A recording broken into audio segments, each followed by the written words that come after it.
Hello, ladies and gentlemen, boys and girls, people of all ages, sexual identities, and more, and welcome back, my learned friends, to another Doctor Who review. And today's Doctor Who review, we delve into the life of the spymaster. For anyone who's been following the TV show, as we know, we are first introduced to the spymaster in the episode Spyfall, and then we are later introduced to them again in the Timeless Children, and then we are later introduced to them in the Power of the Doctor. The question is, how well do we really know the spymaster? After all, we last saw the incarnation before this version of the Master as Missy, a happy-go-lucky character, someone who kind of becomes good towards the end of her existence after going through so much. Of course, how did she become evil again? How did she become so set on trying to hurt the Doctor? Well, let's dive into it, shall we? So, in the first story in this box set, we are introduced to a story called Self-Help, in which the Master has planned a scheme in which he will go to the top of a mountain and he will pretend to be a guru and take over this mission. Of course, there's only one problem with this idea of killing this guru and trying to pretend to be him, the Great Zenin. The problem is the Master's calculations are completely wrong, and by the time he gets up to the top of the mountain and he becomes the guru, he suddenly realizes that the people, the disciples who will come looking for him, won't come for another 7,462 years. I'm most probably wrong on the number, but that kind of gives you a rough idea of how much he messed up. But nonetheless, whilst he's left alone, he then starts arguing with himself and his inner thoughts. He believes he's useless. He doesn't like the idea that he has done all of this for naught. And especially, he doesn't like the idea that the followers of this guru really believe in anything this great Zenin has ever told them. He starts reading his ramblings in the cave walls after he's killed the guy, and he starts to go mad, even madder than normal. Eventually, though, for the Master's luck, all is not lost when eventually some space travellers turn up with their robots and assist the great Zenin on a journey towards a city where a magical temple awaits him and great treasures. The Master's plan is to take over the ship, crash it into the city, and steal whatever he can in order to gain as much as he can. But he's dragged into this ceremony with all these people who believe in the Great Zenin, and so, of course, he plays the part. Starts taunting the crew on the things they have and haven't done. He starts mentioning murder and someone killing their wife, and he finds it very funny, and it unnerves the group at first, but eventually he soon sees that he wasn't wrong at all. He crashes the ship, although after trying to crash the ship, he tries to stop himself crashing the ship, realizing that his calculations even on the ship were wrong. Eventually, this ship crashes into a desert-like jungle, and the group end up scavenging their way. They still land on the world they wanted to land on, but they end up scavenging their way from this desolate desert, trying to find this temple. When they eventually reach the temple, they eventually realize the fact that it was worthless, and the journey really wasn't worth it.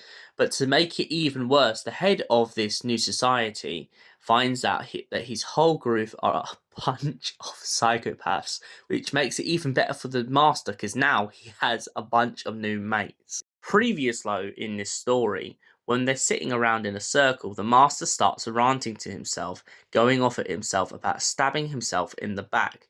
Now, to explain this little metaphor that they were getting across in this episode, they're obviously talking about the time that the John Sim Master stabs Missy in the back, causing her to regenerate. This really plays into the idea of the episode being called Self-Help. In other words, telling the Master that he really needs to sort out his own mental health and his own mental state on the things he has experienced beforehand. The master leaves the psychopaths at the end of this story and goes off on a new adventure. The next story is called The Clockwork Swan. The Clockwork Swan is a very interesting story because it gives you a grasp and an idea into the future of technology and the theatre. The master turns up trying to play a detective Parrot or Poiret type of character. He turns up uh, ominously before a performance has even begun and tells a stage manager that he is there to solve a murder.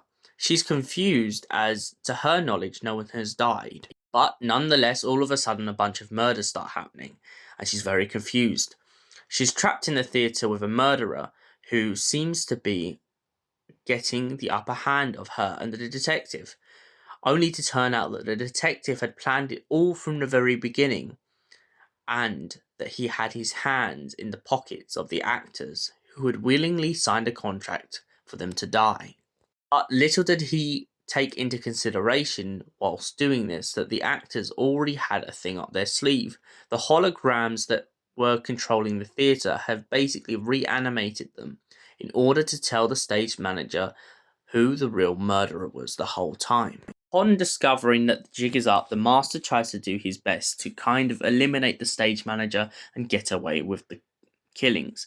But sadly for him, she eventually manages to get away.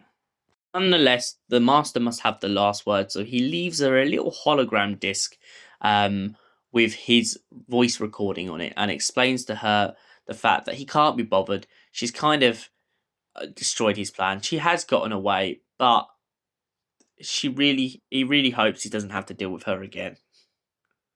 Third and final story in this box set is called The Good Life. A young girl called Urka, who comes from this kind of religious background, has gone to an island in search of a teacher, and this teacher is to teach her about the balance. On arriving on the island, she finds herself in the company of an old teacher. The old teacher is heading back to her homeland. Meanwhile, she goes up the hill in search of a teacher. When she gets up the hill, she comes across a wicked old woman who seems to be yelling at a rather peculiar, strange young man on the hill. Urka is very interested in this young man, confused to why everyone gives him grief on the island, and so she uses him as a teacher to learn the things she wishes to learn, to tend the land, to bring the plants to life. But little does she realize that this teacher, in fact, is the reason why everything is going wrong. She ends up telling this teacher that she has to leave to go back to the homeland to sort out things back home. The teacher is very reluctant for her to leave, but eventually thinks that his own greed should not prevent her from going home, so he allows her to. But soon things start to become a riot, when the island and everything around it starts to shake, and things begin to die. Anne pleads insanity, and says that the only reason that everything is going wrong is because she is not there to help him. The plants die, the birds die, and eventually when she does come home to this island once again, she finds that the tree, the big maple apple tree, has died. The master, who is obviously the teacher, points out to her that he believes that the tree needed to be cut down on the basis of the fact that it was wicked and rotten to the core, kind of being a bit of a metaphor for his own self. He decides to leave one last time, but then ends up deciding to come back once again with the old man, as she soon discovers that the master, the teacher, is behind all of this mess. She goes up to the hill and goes to the house in search of answers to finally find out why he's doing the things he's doing. The master admits that he is doing what he's doing because he wants to know the balance. He wants to understand their culture, but he feels like them denying him the history and the understanding of this mythical thing is going to tear him apart, and of course, he loves destroying things. Eventually, he takes her up to a temple on the top of the hill and burns all the people below. He even destroys an old man in the process, the old man, the original teacher, who was told for centuries on what has happened. Master then explains that he believes that her whole religion, her whole society has been torn apart purely on the basis that they can't agree on what exists and what doesn't. The balance, he believes, is a complete philosophy built on an old relic of a stone that doesn't have any magical powers or any actual core understanding or abilities. Master says that he destroyed everything to kind of open everyone's eyes and bring them to the life of the real world and see what's really going on. And of course, Elka doesn't believe this. She still believes in her religion, but the master tells her it's pointless. And he says, I am the master of everything. And he kind of tries to get her to see that he's not the bad guy in this situation, but the people and the prophecies that have been taught are supposed to be the bad guys. Elka can't accept this, and we don't know her fate at the end of this story. But all we can guess is the way that the master has kind of done things to the rest of the island. I wouldn't put it past if he had either just left her to be or done something to her himself. But what did I think of Call Me Master Inner Demons? Call Me Master Inner Demons is a very great box set and a very great introduction to this incarnation of the Master. I love the madness, I love the bombacity, I love the way that he kind of plays on this whole idea of impersonating people and slowly digging his way in. It really reminds me of the time when we first got revealed for him to be O in Spyfall. This kind of idea that we could trust him to be anyone and everyone. And yet, suddenly, as our guard is let down and we finally see who this guy is, we realise the danger we're really in. And for that reason, I give Call Me Master a 10 out of 10. Thank you for watching. We will see you in another Doctor Who review. Until then, stay beautiful, stay mad, stay crazy. Remember, he is the master, and you will obey him.